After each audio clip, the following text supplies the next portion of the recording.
Bonjour, nous sommes à Saint-Coulon, entre Cancale et Saint-Malo. C'est ici que Guillaume Héon de la Villebague a construit sa malouinière. On va voir ce que c'est qu'une malouinière.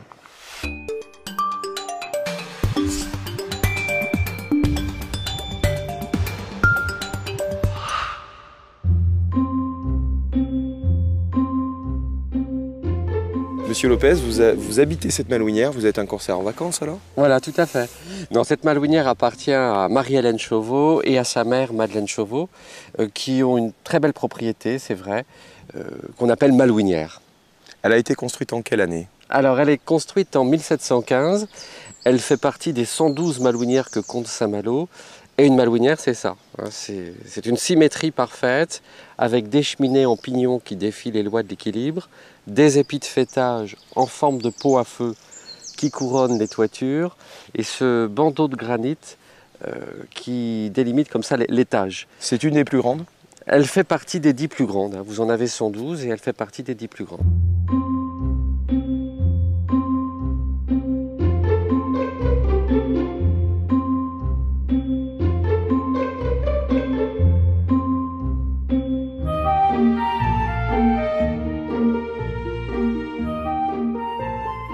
Nous voici dans l'intérieur de la Villebague et il y a ce papier peint panoramique qui est classé monument historique. Oui, c'est un papier peint qui a été posé sur ces murs en 1810 par le marquis de Penfentenio de Chez-Fontaine.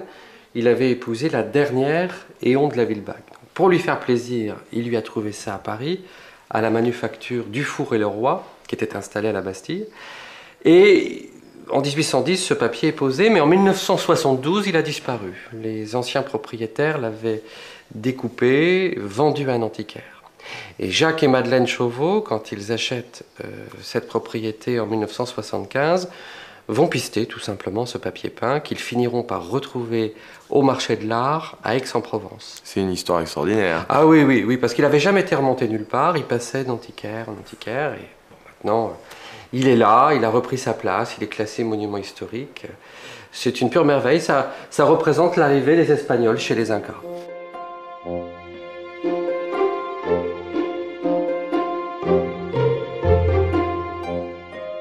Ici c'est le fumoir, c'est ça?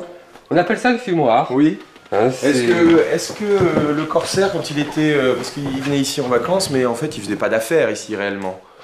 Il pouvait faire des affaires ici, mais normalement c'est une maison de plaisance. Donc on vient, comme tous les armateurs, ils avaient leur malouinière, on en parlait tout à l'heure, ils en ont 112. On quittait Saint-Malo du mois d'avril au mois d'octobre. Saint-Malo sentait mauvais, il y avait 20 000 habitants, pas de tout à l'égout. Donc ici on venait avec madame, les 6 enfants, les 26 serviteurs. Mais je le disais tout à l'heure, il ne fallait pas que la malouinière soit à plus de 2 heures de cheval de la cité corsaire. De manière à régler les affaires le plus vite possible, quand les bateaux reviennent des Indes, de Chine, d'ailleurs. Alors allons-y, le plus vite possible. Nous sommes ici dans le pigeonnier de la malouinière et vous conservez des armes. Voilà, des armes tout à fait authentiques, de corsaires, comme on dit. Et si vous voulez bien, moi, je vais vous les présenter. Alors moi j'ai toujours rêvé de faire ça. Ah. À l'abordage. Alors ça c'est un sabre. Sabre d'abordage, on appelle ce sabre d'abordage des cuillères à peau. Cuillère à peau parce que vous aviez autrefois le pot de cuisine dans la cheminée, la grosse cuillère pour tourner la soupe ou le ragoût. D'accord. Ils ont pris les cuillères, coupé les manches, adapté la louche au sabre. D'ailleurs ça c'est la dose de rhum qu'ils buvaient pour se donner du courage. Cuillère à peau qui donnera aussi l'expression « j'ai expédié le bateau en 3 coups de cuillère à peau ». C'est-à-dire en 3 coups de sabre très rapidement.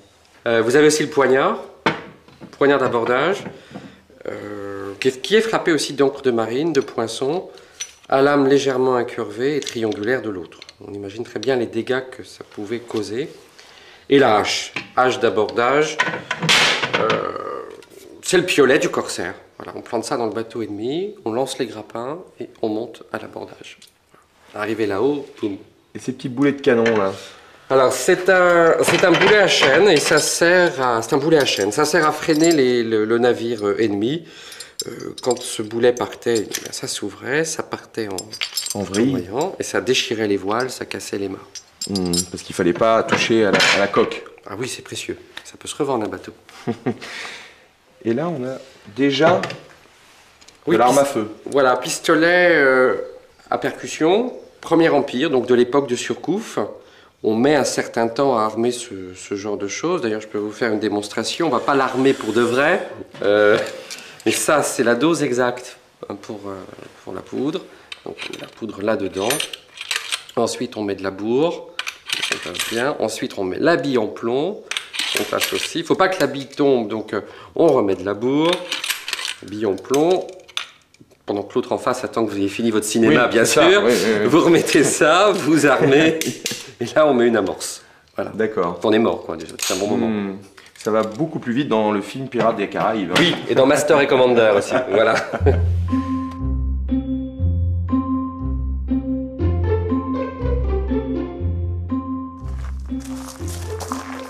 Et les corsaires n'étaient pas des êtres sans foi ni loi, puisqu'ils conservaient des chapelles.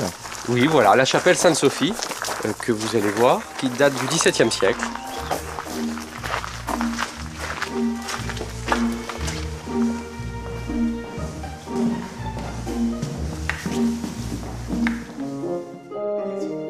Et donc dans cette chapelle, le corsaire il vient et il pratique le culte catholique? Oui, tout à fait. Donc il venait dans cette chapelle avec sa femme, ses 6 enfants, 26 serviteurs. Ce qui est pas mal d'ailleurs. Oui, c'est bien. Et dans cet hôtel, enfin il y a l'hôtel, leur retable, vous avez un passage secret qui a été aménagé pour cacher monsieur le curé pendant la Révolution française. Et comment ça marche? Eh bien tout simplement comme ça.